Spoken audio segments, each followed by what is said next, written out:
शर्म आती है कि मैं जाके अपने निकाह की खुद बात करूं। हज़रत उमर ने कहा अली कहीं ऐसा ना हो, देर ना हो जाए और हुजूर बेटी का रिश्ता कहीं और न कर दे, जा जाके मांगो ना, रिश्ते की बात करो। इन दोनों के तैयार करने पे हज़रत अली आए, हिम्मत करके बैठ गए, हुजूर भी बैठे, अली की गर्दन झुकी है। और फिर मेरा नबी, और कोई गैब क्या तुमसे निहा हो बना, जब ना खुदा की छुपा तुम पे करोड़ों दिन, सारे बातें कर रहे हैं और हुजूर अली को देख रहे हैं। अली आज गर्दन नहीं उठा रहे, जबकि हुजूर को देखते रहते थे अली, लेकिन आज नहीं उठ रही गर्दन। हुजूर फरमा रहे हैं अली कहो ना क्या कहना चाहते हो, अली कहो ना क्या कहना चाहते हो। गर्दन झुकी है, हुजूर मैं क्या कहूं। अली तुम बताते हो तुम क्या कहना चाहते हो, या मैं बता दूं तुम्हारे दिल में क्या चल रहा है। इसीलिए हम फख्र करते हैं कि हम सुन्नी बरेलवी हैं, है ना। वो भी कोई कौम है जो अपने नबी को कहे कि पीठ के पीछे की खबर नहीं। ओ गैरत कर भाई, गैरत कर, होश के नाखून ले। अली कह रहे हैं, नबी कह रहे हैं अली तुम बताओगे क्या चाहते हो, या मैं बता दूं तुम्हारा क्या इरादा है। हजरत अली की गर्दन झुकी, हुजूर आप बेहतर जानते हैं। मेरे नबी ने फिर अपनी तरफ से बात छेड़ दी, अली तुम्हारा रिश्ता कर दूं कहीं।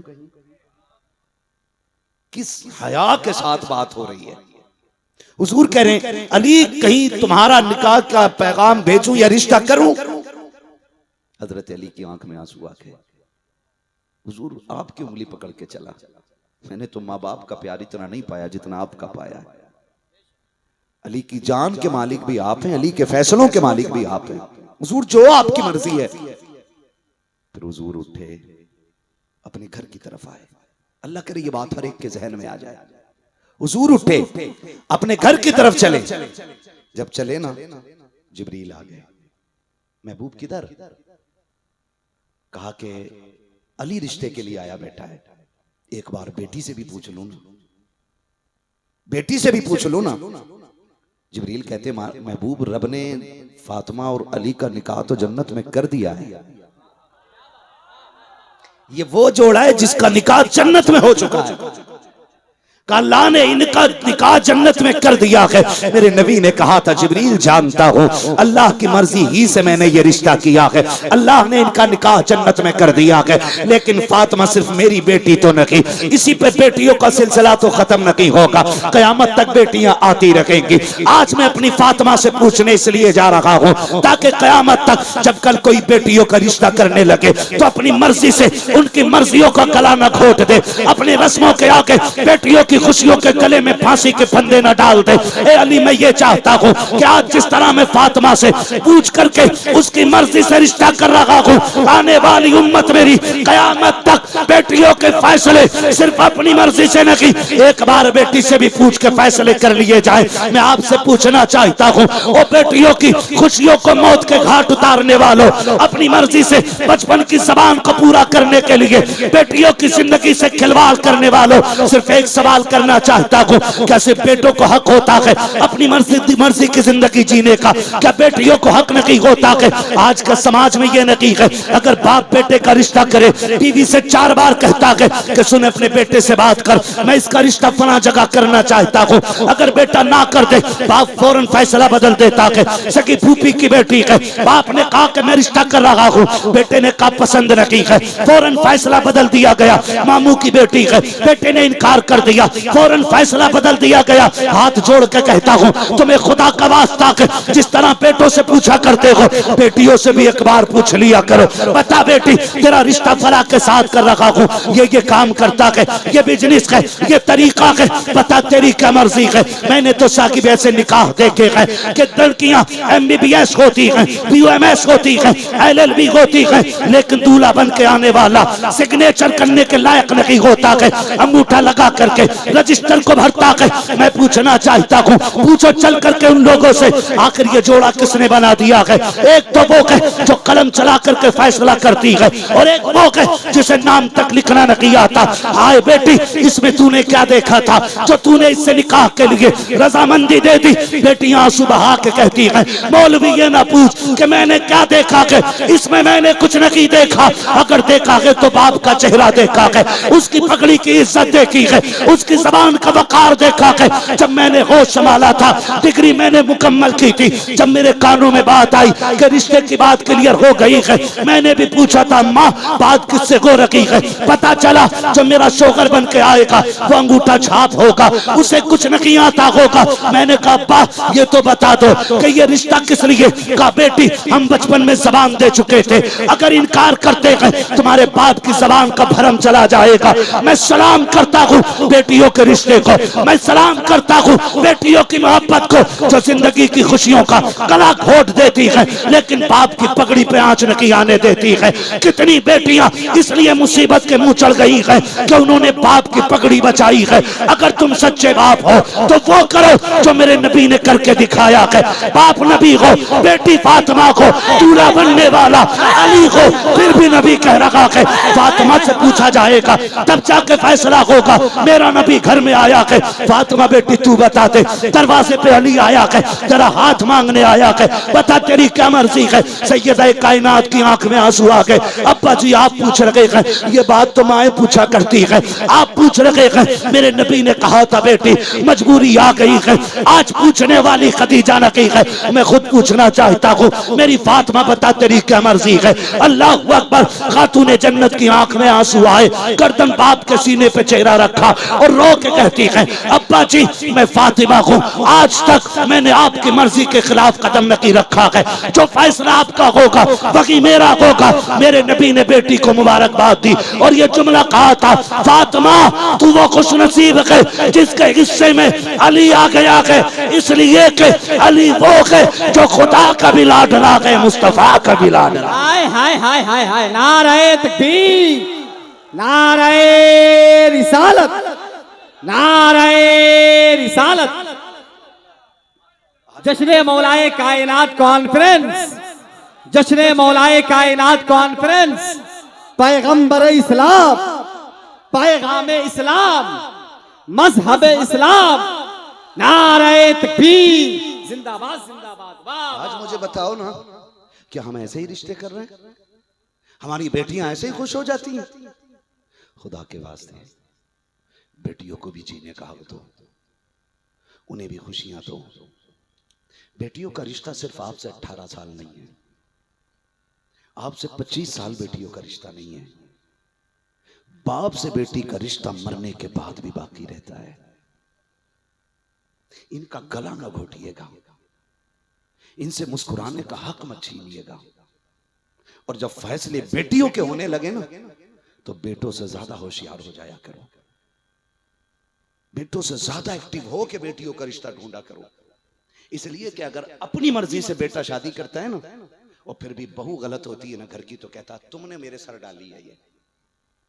इसके बरक्स अगर दामाद शराबी हो, जुआरी हो, बेटी को रोज मारता हो, रोज तोड़ता हो, कभी बेटी एक बार मुड़ के अपने बाप से ये नहीं कहती है कि तुमने मुझे कहां डाल दिया है, कभी नहीं कहती है।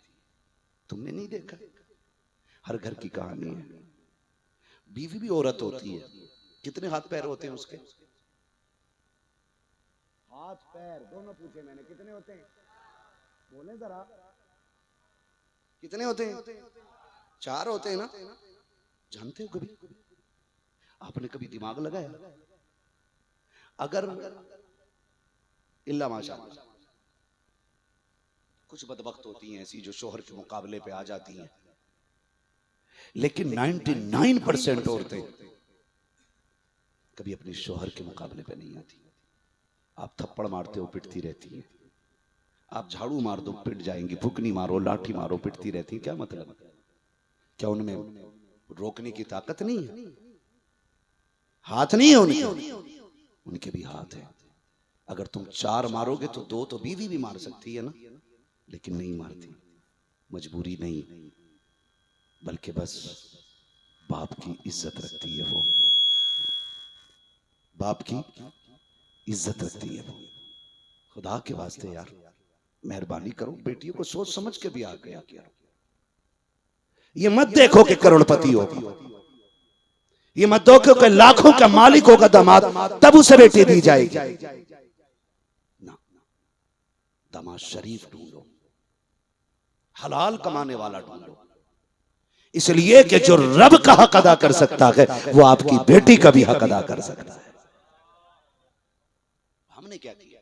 हम तो देखते हैं करोड़पति हो, चाहे शराब पीता हो, पैसे वाला होना चाहिए, चाहे जुआरी हो, तो याद रखो बेटियां कभी दौलत से खुश नहीं होती हैं, बेटियां तो शोहर की दी हुई इज्जत से खुश हुआ करती हैं।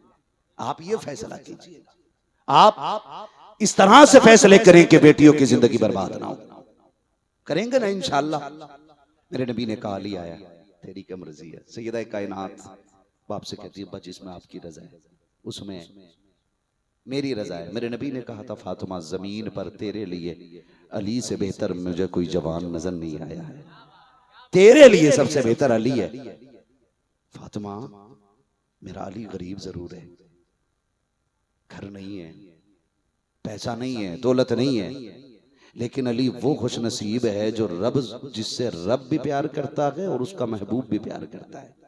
ये मेरे नबी ने सैयदा कायनात को अली का मेरिट बताया कि ये लेवल है मेरे अली का, कि वो रब का भी प्यारा है और मुस्तफा का भी प्यारा है। कि आज हम इस मेरिट पे निकाह करते हैं, रिश्ते करते हैं, इस मेरिट पे हम ये लेवल चेक करते हैं हम कि हमारे घर का जो दामाद बनने वाला है वो कितना हलाल खाता है या कितना हराम खाता है।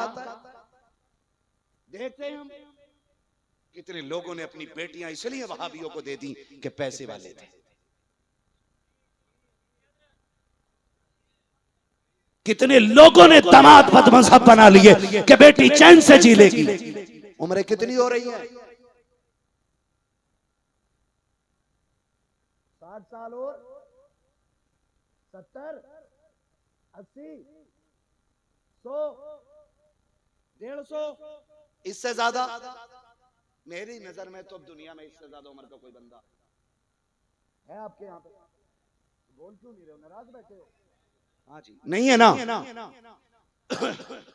तो ये उम्र आम तौर पे 60-70 के बीच हो रही है। अल्लाह सबको इतनी लंबी उम्र दे कि उस वक्त तक किसी को मौत ना आए जब तक हुजूर का मदीना ना देख ले।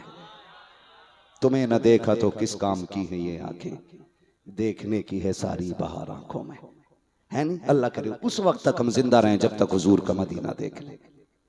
ठीक है जी। कितनी उम्रें हो रही हैं जरा सारे बोल दे। 60, 70, 80 बस। और शादी किस उम्र में होती है? किस उम्र में होती है जल्दी बताओ। टाइम पूरा हो चुका है मेरा, बस मैं अब तो समझ लो कि बस चल ही रहा हूं आगे, है ना? कितनी उम्र में होती है शादी? 3.5। कितनी उम्र में? अरे भाई 20 से 25 साल के बीच में बेटियों की शादी हो जाती है।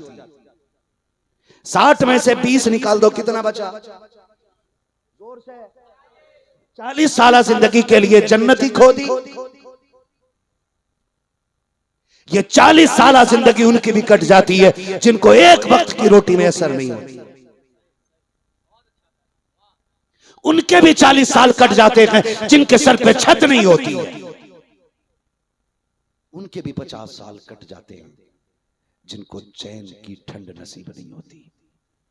लेकिन जो कब्र के बाद की जिंदगी है ना, वो दायमी है।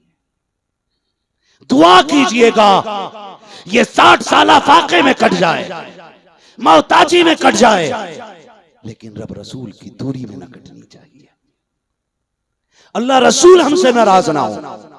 अगर आपने किसी बदमज़हब को इसलिए दामाद बना लिया कि पैसे वाला था, तुमने जानबूझकर बेटी जहन्नम में झोंक दी है, अब बेटी की आखिरत तबाह हो जाएगी। और सिर्फ बेटी की नहीं, न जाने कितनों को लेकर के ये रिश्ते डूब जाया करते हैं। ये मत देखा करो दामाद पैसे वाला है कि नहीं, दामाद दौलत वाला है कि नहीं। अगर देखना है तो ये देखो दामाद इश्क़ रिसालत वाला है कि नहीं, खुदा तरसी उसके अंदर है कि नहीं, रब रसूल से प्यार करता है कि नहीं, कहीं उसके अकीदे में खोट तो नहीं है। अगर मुस्तफा से मोहब्बत करने वाला गरीब भी हो बेटी दे दे, अगर काला भी हो बेटी दे दे, इसलिए कि उनकी गुलामी में आने के बाद रंगों की वैल्यू नहीं रहती, बल्कि उनसे रिश्तों की वैल्यू बढ़ जाया करती। ये भी कोशिश कीजिएगा। अगर रंग से इज्जत होती ना, मैं तो कभी कभी सोचता हूं जब ये कलाम पढ़ा जाता है ना, चलो बुरा लग जाएगा लोगों को, कभी फिर बताएंगे। बहरहाल मैं इतना बताऊं, रंग का मैयार से कोई लेना देना नहीं। अबू लहब इतना गोरा था कि कतई चिट्टा था। हाँ, अबू लहब इतना ही गोरा था, मगर इज्जत कितनी मिली? कुरान में मजम्मत वाली सूरत नाजिल हो गई। ये औकात बिलाल कितना काला था, लेकिन हुजूर की नालैन से जुड़ा तो इतनी इज्जत मिल गई कि काबे की छत पे खड़े होने का शरफ मिल गया। बताओ ना, रंग से कोई, दौलत से कोई। हुजूर कह रहे ना फतेह मक्का के दिन, बिलाल आओ काबे की छत पे चढ़ जाओ। हुजूर मैं हुजूर बिलाल जानता हूं ना, तुम बिलाल हो। हुजूर मैं काबे की छत पे।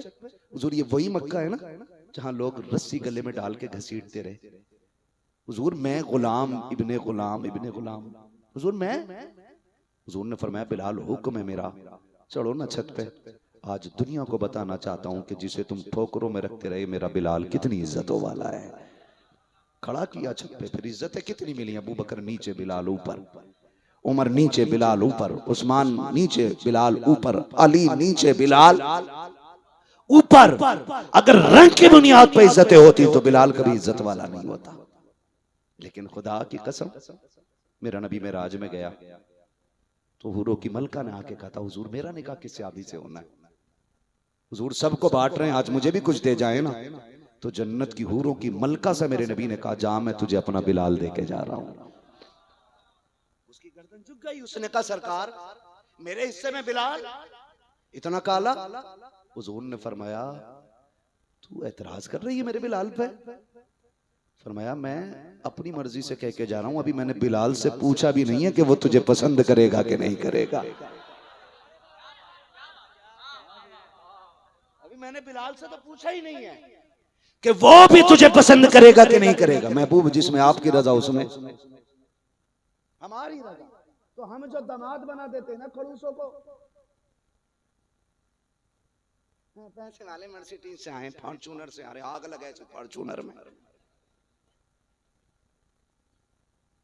हाँ दामाद बनाना हो ना। अब तो अल्लाह माफ करे दामाद भी फेसबुक पे ढूंढ रहे हो डट के। कह रहा देखियो कितना गोरा दामाद, कान में बुंदा भी पहनने पड़ा। ऐसा फिल्टर मारा दामाद ने पूरा खानदान गुमराह कर दिया। जब दूल्हा बन के आया था तो मुंह ही नहीं दिख रहा था चेहरे में। फिर कहते नहीं दिखाया तो कोई और था, कि नहीं यही दिखाया था, देखो फोटो अब भी है। तो ये जो फिल्टर मारे हुए दामाद है ना, इन पे लानत मारो, इनसे पीछे हटो। दामाद तलाश करना है ना तो फिर मस्जिदों में तलाश किया करो, इफ्तार की महफिलों में तलाश किया करो, जहां सखावत के दरिया बह रखे हो वहां जाके दामाद तलाश किया करो। फिर देखो खुदा की कसम, जो 5 बार रब को सजदे करके मना सकता है वो 2 रोटी कमा के तेरी बेटी को भी राजी कर सकता है। इसलिए इबादत गाहों में दामाद तलाश करो। नाराज ना होइएगा, दामाद छपरी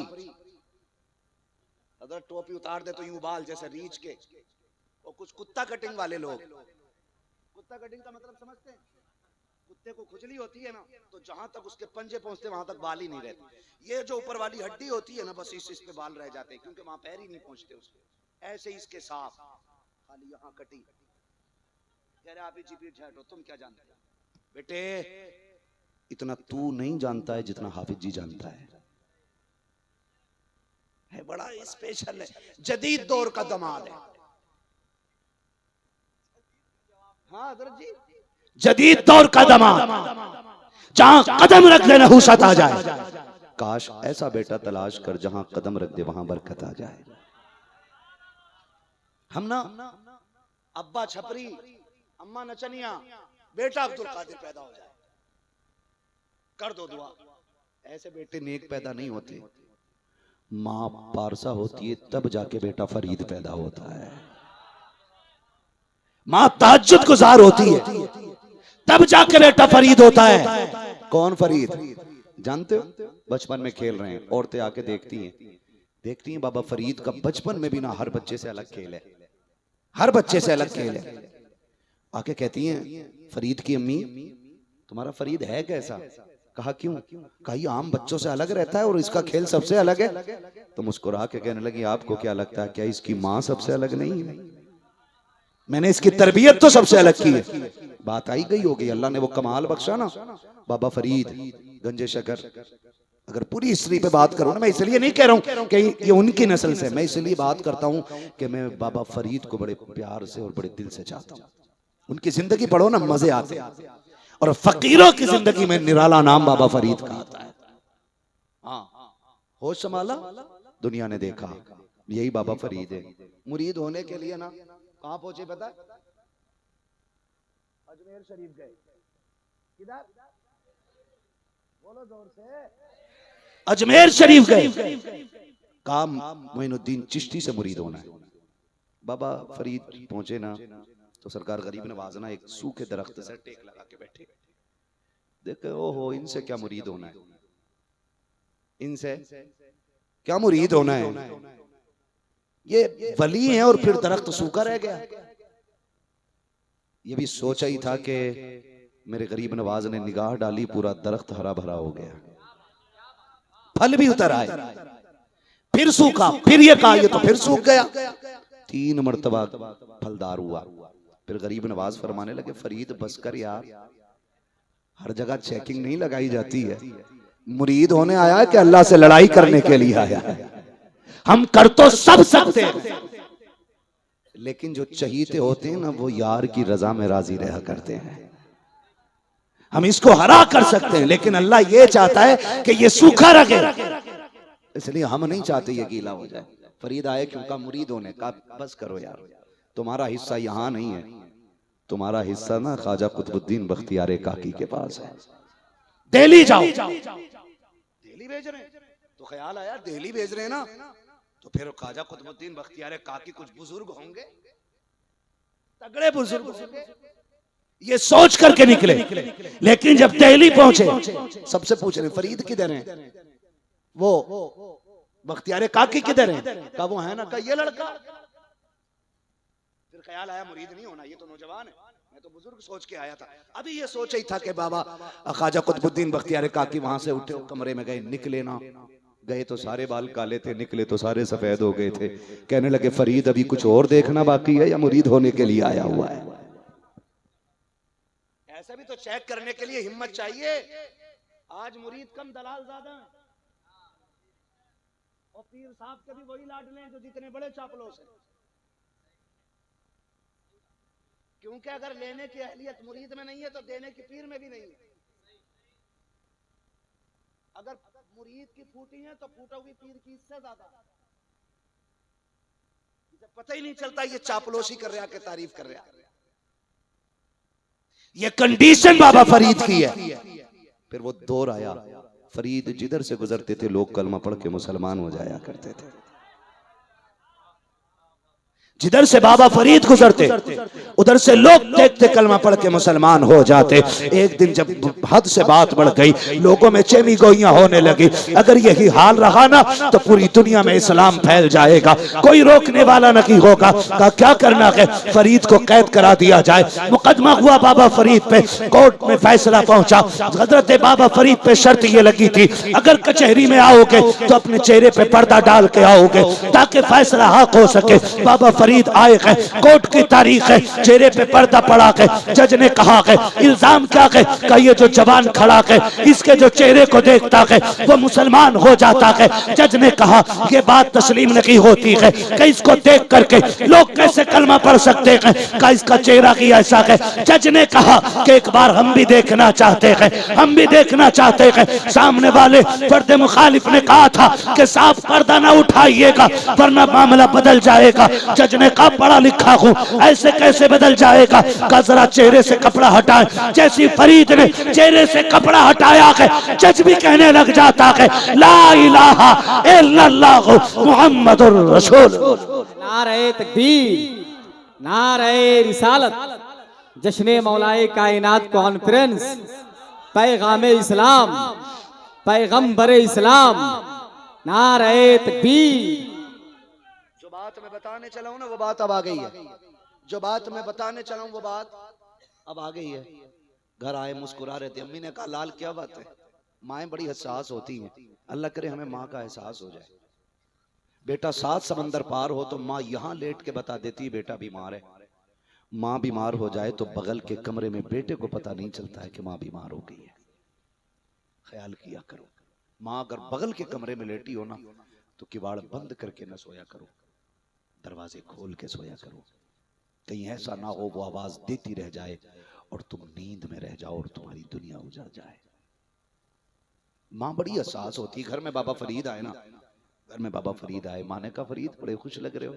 कम्मी आज तेरे बेटे पे मुकदमा था, लोग कैद करना चाहते थे कि मेरे चेहरे को कोई ना देखे। बेटे किस चीज का केस? किसी ने ये केस किया कि लोग मुझे देख के कलमा पढ़ ले रहे हैं। माँ मुस्कुराने लग रही। फरीद तो फिर तुम क्यों मुस्कुरा रहे हो? कम्मा तेरे बेटे को रब ने ऐसा बना दिया लोग देख के कलमा पढ़ लेते हैं। तो फरीद की अम्मी ने कहा था फरीद ये कमाल तेरा तो नहीं है, ये कमाल सारा तेरी माँ का है। देखने लगे अम्मी आपका कमाल? तहज्जुद मैं पढ़ूं, रत जगे मेरे हैं, मैं इतनी तस्बीह बयान करूं, कमाल आपका कैसे है? चेहरा मेरा है। कहा फरीद मैं अल्लाह की कसम खा के कह रही हूँ, जब रात को मैं सजदे करती थी ना तो कोई रात ऐसी नहीं होती थी जिसमें झोली फैला के ये नहीं कहती थी अल्लाह मेरे फरीद को ऐसा बनाना कि जो उसे देखे तेरा कलमा पढ़ना शुरू कर दे। माए पारसा होती है ना तब बेटा फरीद होता है। आप अगर चाहते हो नस्ल अच्छी हो ना तो सबसे पहले दामाद ईमानदार करना है। कैसा? बोलो, और चूनर वाला नहीं, बरेली वाला।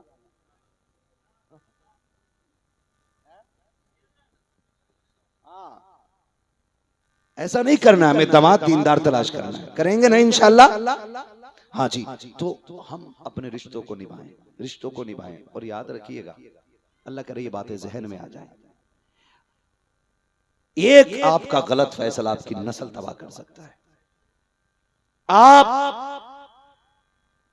अपनी नस्ल के लिए जिस औरत का इंतखाब करें ना कोशिश करें वो कनीज़े फातिमा ज़हरा होनी चाहिए। वक्त बहुत कम बचा है वरना मैं आपसे इस पे बात करता। सोचा तो बहुत कुछ था आपसे कहने के लिए लेकिन बहुत कुछ नहीं कह सका। लेकिन बस इतना कह दे रहा हूं आपसे कि इंतखाब बहुत सोच समझ के कीजिएगा।